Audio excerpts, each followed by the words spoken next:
नमस्कार दोस्तों, कैसे हैं आप सब। मैं डॉक्टर सोनवीर सिंह, राजकीय पॉलिटेक्निक जानसठ मुजफ्फरनगर से आप सभी का आज के सेशन में स्वागत करता हूं। दोस्तों, चैप्टर 4 में energy efficiency in electrical utilities में हम कंप्रेसर का बात कर रहे थे, जिसमें हमने एयर कंप्रेशन सिस्टम का अध्ययन किया था। लास्ट सेशन में हमने परफॉर्मेंस ऑफ कंप्रेसर का अध्ययन किया था। आज हम इस सेशन में tips for energy saving in compressor, जिस तरह से हमने different steps to energy saving in motors भी अध्ययन किया था, उसी तरह से हर एक इलेक्ट्रिकल यूटिलिटीज़ में हम एनर्जी को सेव किस तरीके से कर सकते हैं, ऐसे कौन कौन से पॉइंट हैं जिनके माध्यम से हम एनर्जी को सेव कर सकते हैं, वो हम देखते हैं।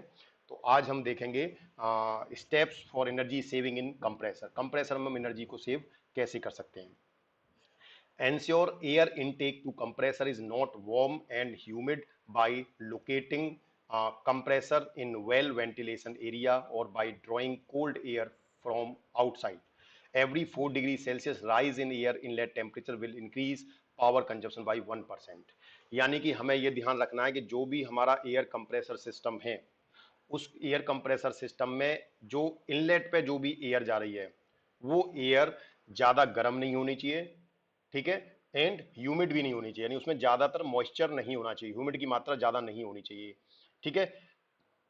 तो हमें उसके लिए कंप्रेसर को ऐसी लोकेशन पर स्टैब्लिश करना चाहिए, लगाना चाहिए, माउंट करना चाहिए जहां पर वेंटिलेशन अच्छा हो, यानी एयर आपको फ्रेश एयर मिलती रहे वहां पर, ठीक है ना। कोई भी सफोकेटेड एरिया जहां सफोकेशन होगा तो वहां पर क्या होगा, ह्यूमिडिटी होगी, ठीक है, वार्म एरिया होगा, वार्म एयर होगी, तो उस जगह पर आपको नहीं लगाना। वेंटिलेशन जहां पर प्रॉपर है वहां पर ही आपको लगाना है, ठीक है। या फिर हम और दूसरा ये कर सकते हैं कि आप जो भी एयर है वो बाहर से, अगर आपका कोई वेंटिलेशन प्रॉपर नहीं है तो पहले हम कोल्ड एयर को बाहर से ड्रॉ करें, खींचें, शक करें, देन उसको हम इनलेट पर प्रोवाइड कराएं। यानी कि जो भी इनलेट कंप्रेसर पर जाता है, इनलेट एयर जाती है, अगर उसके में 4 डिग्री सेल्सियस का अगर बढ़ता है टेम्परेचर, इनलेट एयर का टेम्परेचर 4 डिग्री सेल्सियस बढ़ता है, तो आपके जो कंप्रेसर है उसका पावर कंजप्शन लगभग 1% बढ़ जाता है, यानी कि आपका पावर कंजप्शन सीधे सीधे इनलेट एयर की टेम्परेचर पर डिपेंड कर रहा है। Clean air inlet filter regularly, यानी जो एयर फिल्टर्स होते हैं आपके कंप्रेसर में, उस कंप्रेसर फिल्टर में जो एयर फिल्टर्स हैं उनको रेगुलरली आपको समय समय पर क्लीन करते रहना, साफ सुथरा करते रहना है। Compressor efficiency will be reduced by 2% for every 250 wet compression pressure drops across the filter, यानी आपके फिल्टर पर अगर कोई मॉइस्चर आ जाता है या कोई डस्ट पार्टिकल्स आ जाते हैं तो वो आपके कंप्रेसर की इफिशियंसी को रिड्यूस करते हैं, ठीक है। 250 WC प्रेशर पर लगभग 2% आपकी जो इफिशियंसी है कंप्रेसर की वो रिड्यूस हो जाती है। तो आपके कंप्रेसर की इफिशियंसी सीधे सीधे आपके एयर फिल्टर पर एक तरह से डिपेंड कर रही है।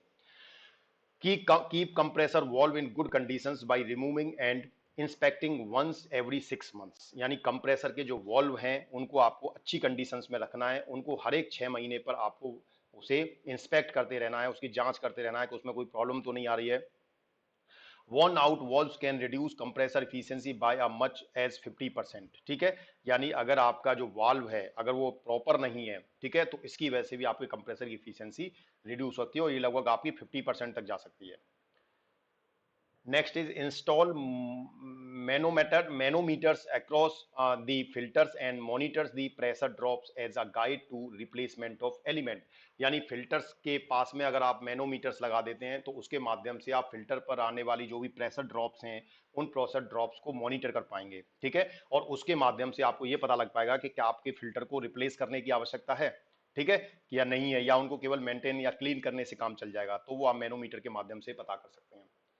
Minimise low load compressor operation, ठीक है, minimise low load compressor operation if air demand is less than 50% of compressor capacity, ठीक है। कंप्रेसर ऑपरेशन जो है लो लोड पे जो आपके कंप्रेसर ऑपरेशन है उसको मिनिमाइज करना है if air demand is less than 50%। अगर आपके एयर की डिमांड 50% से कम है तो ऑफ कंप्रेसर कैपेसिटी, कंप्रेसर की जो कैपेसिटी है उसकी कैपेसिटी से 50% से भी कम डिमांड है तो consider change over to a smaller compressor और reduce compressor speed approximately in case of belt driven compressor. अगर आपके पास यानी कि आपके कंप्रेसर की जो टोटल कैपेसिटी है, अगर आपकी वर्तमान में डिमांड टोटल कैपेसिटी की 50% से भी कम रह जाती है तो उस जगह पर आपको बड़े कंप्रेसर के बजाय स्मॉल साइज का कंप्रेसर जिसकी कैपेसिटी उससे कम हो वो आपको यूज करना चाहिए। या फिर आप अगर आपका बेल्ट ड्राइवन कंप्रेसर है जिसमें स्पीड के माध्यम से उसकी कैपेसिटी को कम ज्यादा किया जा सकता है, तो आप उसकी स्पीड को कम करके भी आप उसे कम कैपेसिटी का बना सकते हैं। Consider the use of regenerative air dryers, which uses the heat of compressed air to remove moisture. ठीक है, उसके साथ साथ आपको रीजनरेटिव एयर ड्राइस भी यूज करने हैं जिनकी वजह से आप heat uses the heat of compressed air to remove moisture, यानी जो भी कंप्रेस्ड एयर है उसमें से मॉइस्चर को रिमूव करने के लिए आप रीजनरेटिव एयर ड्रायर्स यूज कर सकते हैं।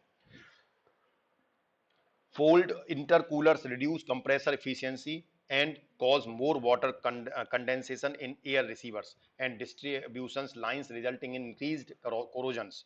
Periodic cleaning of intercoolers must be ensured. यानी आपके जो इंटरकूलर्स हैं उनका समय समय पर क्लीनिंग होना आवश्यक है, क्योंकि इंटरकूलर की वजह के अगर आपके साफ नहीं है, उनमें डस्ट पार्टिकल्स हैं, मॉइस्चर है, तो वो आपके सीधे सीधे कंप्रेसर की इफिशियंसी पे इफेक्ट डालते हैं।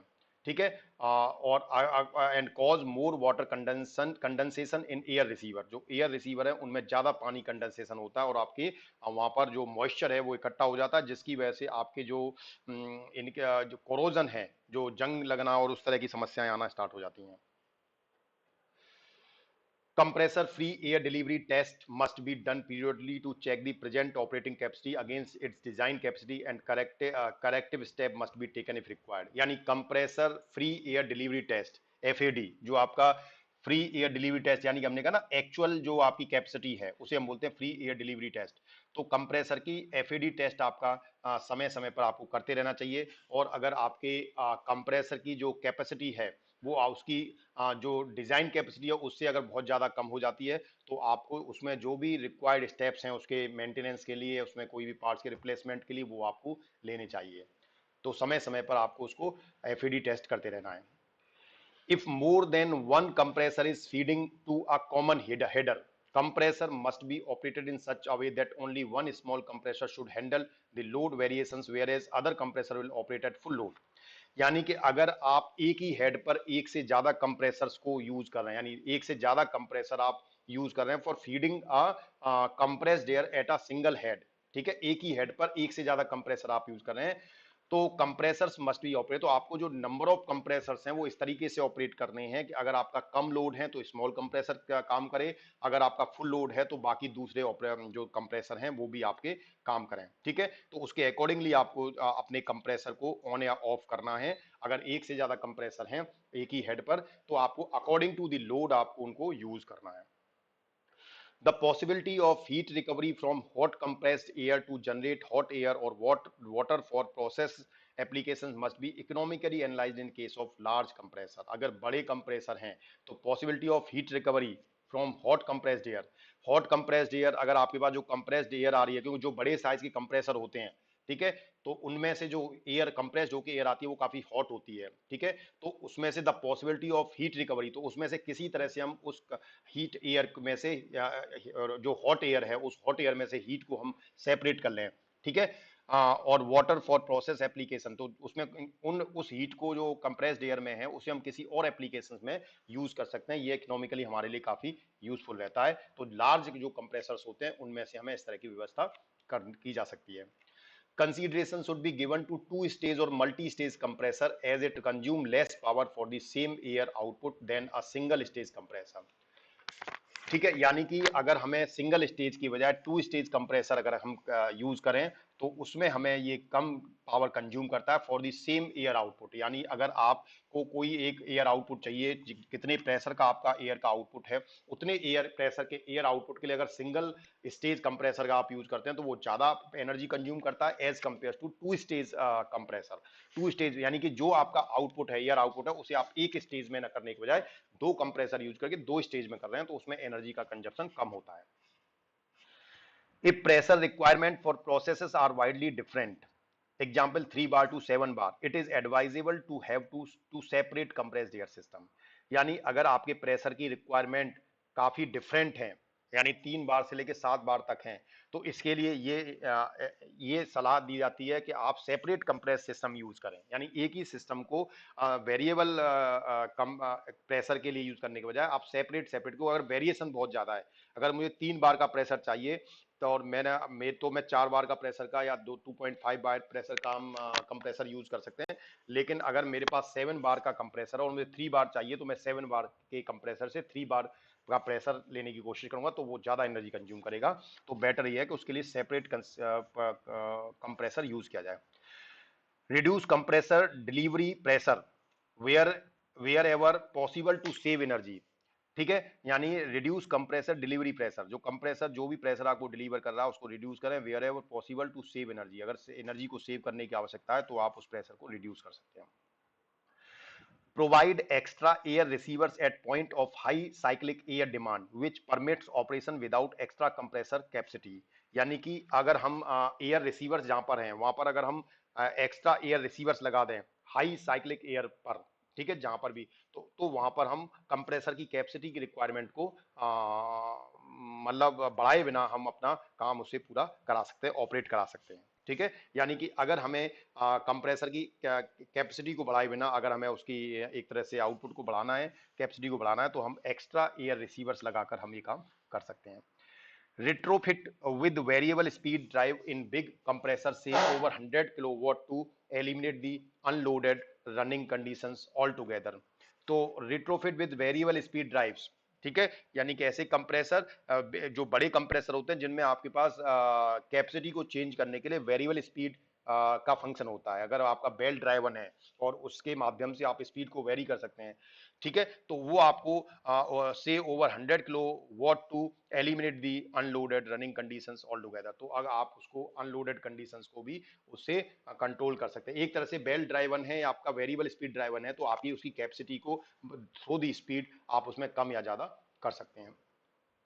Keep the minimum possible range between load and unload pressure setting। Keep the minimum possible range, ठीक है, between load and unload pressure settings, यानी आपके लोड की प्रेशर और अनलोड की प्रेशर की जो सेटिंग है उनमें मिनिमम पॉसिबल रेंज रखनी है आपको। ऐसा बहुत ज्यादा रेंज नहीं कि आपकी लोडिंग कंडीशंस में और अनलोडिंग कंडीशन में बहुत ज्यादा गैप हो, उसे मिनिमम रेंज रखनी है आपने। Automatic timer control drain traps wastes compressed air every time the valve open, so frequency of drainage should be optimized। ठीक है, यानी automatic timer control drain traps, यानी आपका अगर कोई ऐसा है ऑटोमेटिक टाइमर कंट्रोल लगा हुआ है कि जब भी ड्रेन की आवश्यकता होती है तब वो कंप्रेस्ड एयर एवरी टाइम जो वेस्ट है, traps waste compressed air every time the valve open, तो वॉल्व जो है वो ऑटोमेटिक ओपन होता है, ऑटोमेटिक टाइमर लगा हुआ है, तो आपको उसमें frequency of drainage should be optimise. तो कितनी टाइम के बाद वो ओपन हो, क्योंकि अगर कोई सिस्टम ने ऑटोमेटिक कर रखा है कि इसमें इतने टाइम बाद, ठीक है, ऑटोमेटिकली इसका जो वॉल्व है वो ओपन होगा और जो वेस्ट है वो इससे बाहर निकल जाएगा, तो हमें उसकी फ्रीक्वेंसी को, ड्रेनेज की फ्रीक्वेंसी को ऑप्टिमाइज करना पड़ेगा कि एक पर्टिकुलर टाइम के अंदर कितनी बार ये वॉल्व ओपन हो, क्योंकि हम ऑटोमेटिक जब टाइमर लगाते हैं तो वहां पर प्रोग्रामिंग हमारे हाथ में होता है, हमें कितनी बार उसे ओपन करना ये हमारे हाथ में होता है। एक बार हम प्रोग्राम कर देते हैं, अकॉर्डिंगली आपका वॉल्व उसी के अकॉर्डिंग, टाइमर के अकॉर्डिंग वो ऑन ऑफ होता है। Check air compressor locks regularly for abnormal readings. ठीक है, एयर कंप्रेसर के जो लॉक्स हैं उनको समय समय पर आपको चेक करते रहना है, कहीं ऐसा ना हो उनके द्वारा कोई एबनॉर्मल रीडिंग दी जा रही हो। अगर वो गलत रीडिंग दे रहे हो और हमें पता लग रहा है कि वो रीडिंग सही है, तो वो भी हमारे जो कंप्रेसर सिस्टम है उसके लिए नुकसानदायक हो सकता है। Specially motor current, cooling, water flow and temperature, यानी आपके जो वाटर जो लॉग लगे हुए हैं, एयर कंप्रेसर लॉक्स हैं, उनमें जैसे specially motor current cooling, motor की कूलिंग कैसी है, वाटर फ्लो कैसा है, टेम्परेचर कितना है, inter stage and discharge pressure कितना है, temperatures and compressor load cycle कितनी है, ये सब जितने भी लॉग लगे हुए हैं, जितने भी मीटर्स उस पर लगे इंडिकेशंस के लिए, वो एबनॉर्मल रीडिंग्स ना दें आपकी। ठीक है, अगर कोई भी मीटर खराब हो जाता है तो वो आगे हमारे लिए एक तरह से उस कंप्रेसर सिस्टम के लिए नुकसानदायक हो सकता है। फॉर एग्जांपल, अगर आप टू व्हीलर ड्राइव कर रहे हैं और आप 50 किलोमीटर पर आर की स्पीड से ज़्यादा टू व्हीलर को चलाते नहीं हैं, और आपका जो मीटर है, जो स्पीडोमीटर है, वो स्पीडोमीटर मान लीजिए एब नॉर्मल रीडिंग दे रहा है और वो आपकी स्पीड जो है क्या है, वो 40 से ऊपर उसकी स्पीड जाती नहीं है, तो आप हो सकता है कि 60 से 70 पे आप स्पीड चल रहे हैं और आपकी स्पीडोमीटर 40 की स्पीड शो करेगा। तो इस तरह से वो इस तरह की जो है एबनॉर्मल रीडिंग्स में ये प्रॉब्लम हो सकती है जो नुकसानदायक हो सकता है। Compressed air leakage of 40 to 50% is uncommon, ठीक है। जो ईयर लीकेज है, compressed air leakage of 40 to 50% is not uncommon. Carry out periodic leak test to estimate the quality of leakage, यानी आपको लीकेज अगर कहीं पर भी है कंप्रेस्ड एयर की, तो उसको आपको लगातार चेक करते रहना है, टाइमली चेक करते रहना है, ठीक है। क्वालिटी ऑफ लीकेज चेक करते रहनी है। Install equipment interlocked solenoid cut-off valves in the air system so that air supply to a machine can be switched off when not in use। यानी आपको अपने इक्विपमेंट को इस तरीके से इंस्टॉल करना है कि अगर आपको उसमें कोई भी एयर सिस्टम को सप्लाई करने की आवश्यकता नहीं होती तो आप उसे स्विच ऑफ कर पाएं। Present energy price justify liberal design of pipeline size to reduce pressure drops, ठीक है। प्रेजेंट एनर्जी प्राइस जस्टिफाई, यानी अब जो वर्तमान में जो एनर्जी का प्राइस है उसके अकॉर्डिंग देखें तो वो हमें एक तरह से ये मोटिवेट करता है कि हम ज़्यादा कॉस्ट देने के बजाय हम अपने डिज़ाइन को इम्प्रूव करें, ठीक है। पाइपलाइन साइज है उसको रिड्यूस करें, प्रेशर ड्रॉप्स, ठीक है, रिड्यूस प्रेशर ड्रॉप्स, तो इसको हम हमारे डिज़ाइन फीचर्स को इम्प्रूव करके हम अपनी कॉस्ट को कट कर सकते हैं। Compressed air piping layout should be made preferably as a ring main to provide desired pressure for all user, ठीक है। कंप्रेस्ड एयर की जो पाइपिंग लेआउट है, it should be made preferably as a ring main, ठीक है। उसका जो design है वो प्रॉपर रिंग मेन में होना चाहिए टू प्रोवाइड डिजायर्ड प्रेशर, जिससे आपको प्रेशर जो डिजायर्ड प्रेशर है वो मिल सके सभी यूजर्स के लिए।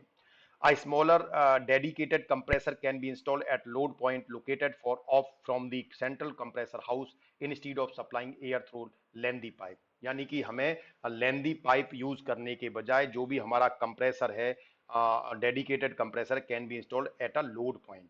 यानी जैसे फॉर एग्जांपल आप घर में एयर कंडीशनर लगवाते हैं, तो अगर आप स्प्लिट एसी लगवाते हैं तो आपके स्प्लिट एसी में आउटडोर यूनिट और इंडोर यूनिट दोनों होती हैं, ठीक है। तो आपका लोड कहां पर है? इंडोर में, जहां पर जिस एयर को आपको कंडीशन करना है, कूल करना है।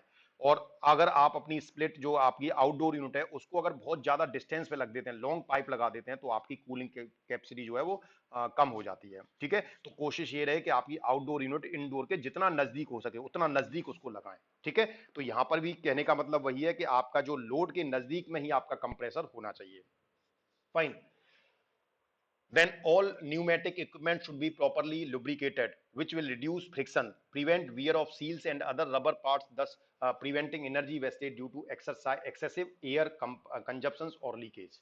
यानी जितने भी आपके न्यूमेटिक इक्विपमेंट है जिनमें कोई मूवमेंट होता है, मोशंस होता है, तो उन न्यूमेटिक इक्विपमेंट में लुब्रिकेंट जरूर लगाएं, ठीक है, जिससे कि उनका मूवमेंट जो है वो आसान हो जाए, उनमें फ्रिक्शन कम से कम हो, ठीक है। Prevent wear of seals and other rubber parts, ठीक है, जिससे कि जो आपके जो सील्स हैं या जो भी अदर रबर के पार्ट्स लगाए गए हैं उनमें से कोई किसी भी तरह के वेस्टेज और लीकेज ना हो। Misuse of compressed air such as for body cleaning, agitation, general floor cleaning and other similar applications must be discouraged in order to save compressed air and energy। ठीक है, तो जो आपकी कंप्रेस्ड एयर है उसका misuse नहीं होना चाहिए। As for body cleaning, agitation, general floor cleaning and other similar application must be discourage in order to save compressed air and energy. ठीक है, तो एक तरह से जो आपकी कंप्रेस्ड एयर है उसका मिसयूज नहीं होना चाहिए। जैसे छोटी मोटी एप्लीकेशंस में, जैसे कि आप फ्लोर क्लीनिंग करते हैं, बॉडी क्लीनिंग करते हैं, इन चीजों के लिए आपको वो कंप्रेस्ड एयर का यूज नहीं करना। फाइन, ये ध्यान रखना है।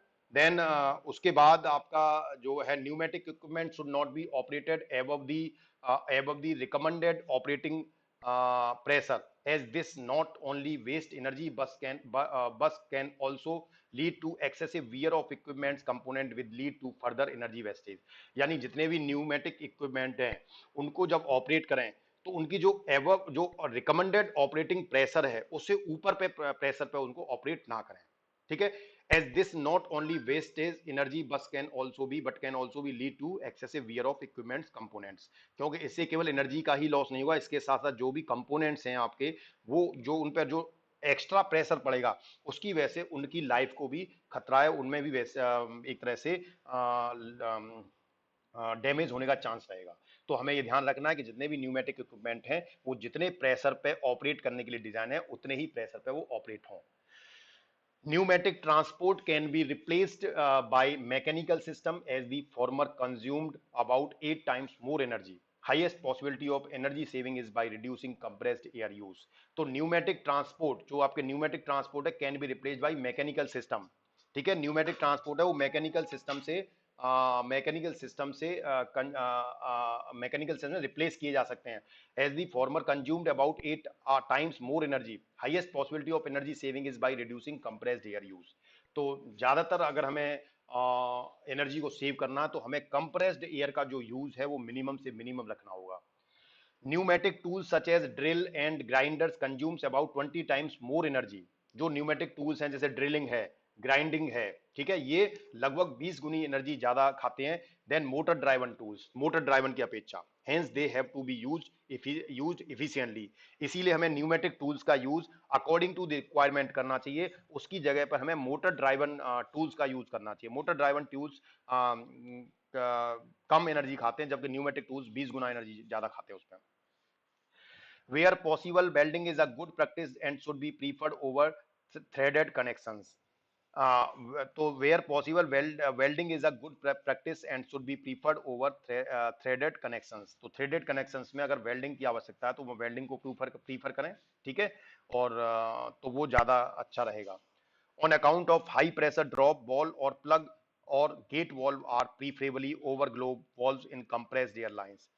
ठीक है, हाई प्रेशर ड्रॉप को कंसीडर करते हुए जो बॉल है, आपके प्लग हैं, ठीक है, गेट वॉल्व हैं, are preferably over globe valves in compressed air lines. ठीक है, so this is all about the different energy tips for compressed air system. ठीक है, thank you very much, thanks for your patience. जो भी student आज channel से पहली बार जुड़े हैं उनसे निवेदन है कृपया चैनल को सब्सक्राइब कर लीजिए और नीचे बने बेल आइकन्स को क्लिक कर लीजिए जिससे आपको लेटेस्ट अपडेट्स और नोटिफिकेशन प्राप्त होते रहें। धन्यवाद।